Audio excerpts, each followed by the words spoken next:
We're going to talk about childhood trauma. Now, when I say those words, what comes to mind? Like maybe abuse or neglect.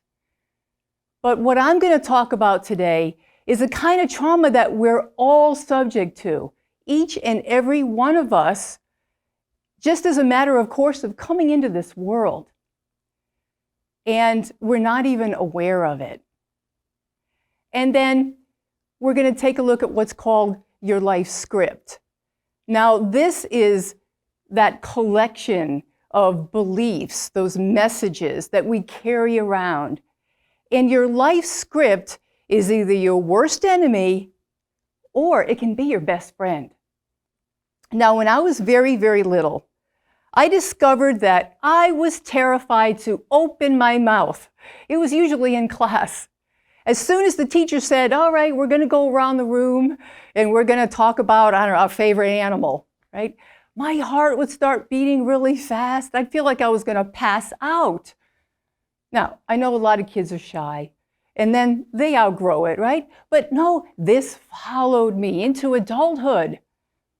And it really became a problem when I was promoted in my job that I worked with the Department of Defense. You see, I always knew I wanted to be a manager, but I forgot one thing. See, when they promote you to manager, they give you people, and you got to talk to them in groups.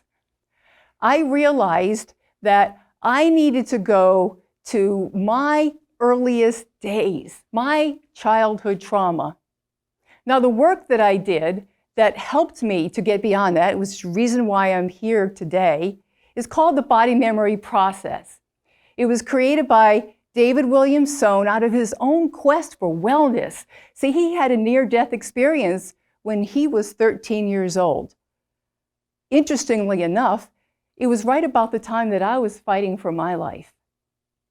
I was married to David for 25 years, so I know his story well. And I'm sharing this with you because I want you to understand why I am so passionate about this work. It healed me of something that was with me for years and years.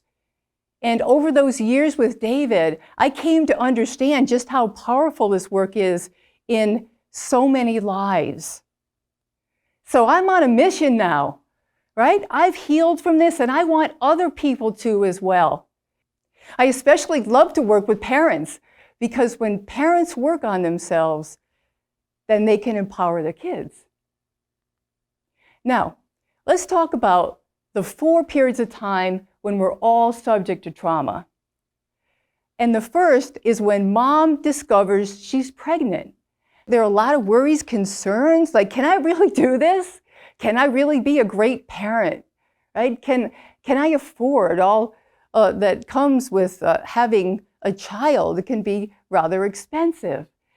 And we know that the baby's in there and connected because these emotions generate neurotransmitters that travel to the body and cross the placenta. And I'd like you all to do a little exercise with me. So just think of yourself as a little baby who's in the womb and everything's really cozy, right? You don't know hot, cold, and you don't know light and dark, but you just know things are really comfortable, right? You can hear mama's heartbeat, you can hear mama's voice, and life is really good. But then, whoa, what's happening? It's like an earthquake. Wow, how traumatic is an earthquake, right? Because all of a sudden, something's making me leave my comfortable area. It's a tunnel I'm supposed to go through, right? There's an opening, and I'm like, okay, I guess that's where I'm supposed to go through. And I finally make it out. Maybe I get a little stuck. I finally make it out. And when I do, whoa, there's these bright lights, and it's kind of, I guess, well, I don't know, cold, but I know it's uncomfortable. And somebody just slapped me on my bottom and flipped me on my feet, and something just went in my eyes.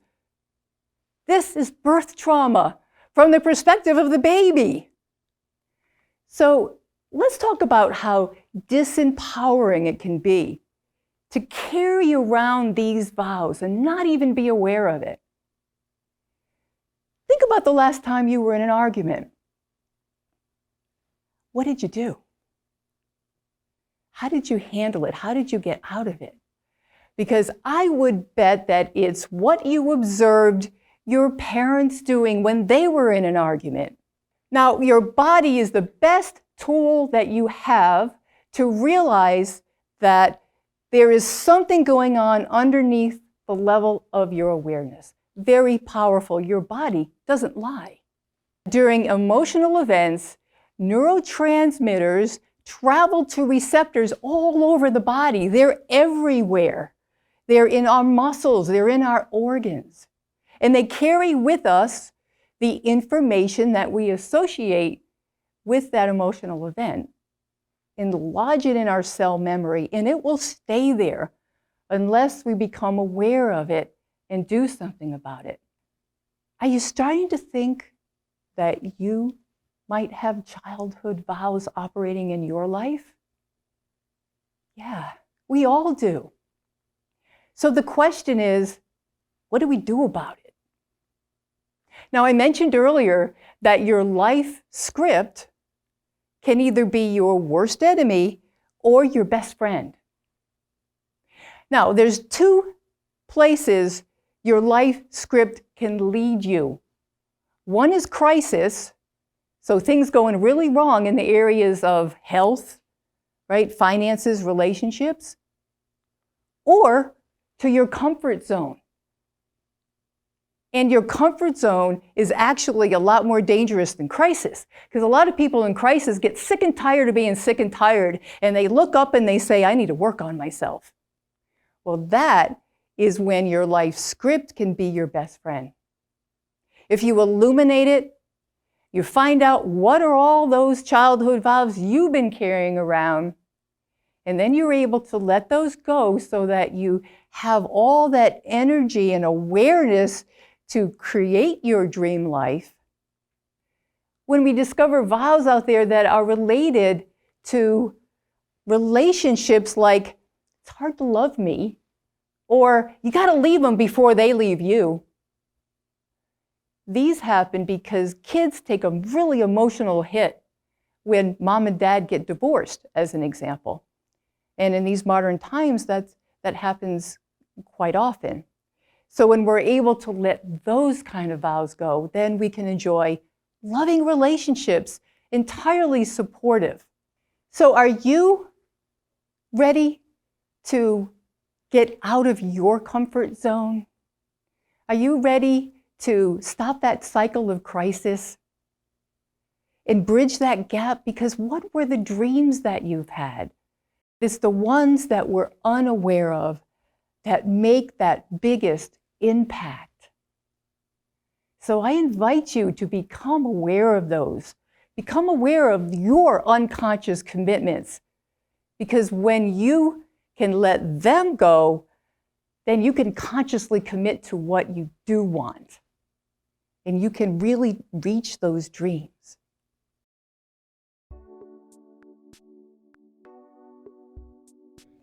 I just had the opportunity to hear Kathi speak for the first time, and let me tell you, first of all, I've done a lot of personal development work. I've read dozens and dozens of books on personal development. I've heard a lot of amazing, top-notch professional speakers that speak on personal development, but I learned a lot from Kathi's presentation today. I got so much value from it. I could just see how it could be so life-changing, not only to hear her speak, whether you have an opportunity to hear her as a keynote speaker or come to her full-day workshop, or invest in her course. What she gave was absolutely powerful. And again, I'm coming from somebody that's done a lot of personal development work. So you definitely want to read her book and you want to follow her and hear her speak. Get out there. If you want to have more possibilities in your life, I highly recommend that you work with Kathi Sohn. I had the opportunity to hear Kathi talk about turning trauma into power. I could tell she definitely knew how to harness her own power. I immediately wanted to know more, especially about how the body is your unconscious mind. I highly recommend Kathi as a speaker.